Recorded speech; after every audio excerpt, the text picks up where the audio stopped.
Nagkaisa ang Capiz PNP at iba't ibang sektor ng komunidad sa isinagawang Run for Peace bilang suporta sa kampanya laban sa krimen at iligal na droga.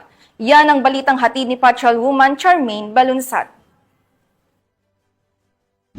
Isang makabuluhang pagkakaisa ng kapulisan at mamamayan ang ipinakita sa matagumpay na Run for Peace ng Capiz Police Provincial Office sa pamumuno ni Police Colonel Albert D. Tapulaw, katuwa ang National Police Commission Region 6, Department of Interior and Local Government Capiz, Provincial Anti-Drug Abuse Council, Provincial Advisory Group for Police Transformation and Development, Pueblo de Panay Incorporated, at Robinson's Place, Rojas nito lamang ika-6 ng Setyembre taong kasalukuyan sa Pueblo de Panay, Lawaan, Rojas City. Layunin ng aktibidad na pagtibayin ng ugnayan sa pagitan ng kapulisan at publiko upang mas mapabilis ang pagsugpo sa krimen at iligal na droga tungo sa isang ligtas at mapayapang komunidad.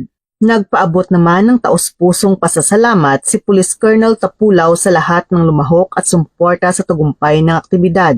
Binigyang diin niya na ang patuloy na pagtutulungan ng kapulisan at komunidad ang tunay na susi upang makamtan ang mas ligtas, mapayapa at mas maunlad na Capiz. Patuloy ang Capiz Police Provincial Office sa paghahatid ng serbisyo, programa at mga aktibidad na magsusulong ng matibay na ugnayan at pagkakaisa tungo sa isang ligtas na komunidad para sa lahat.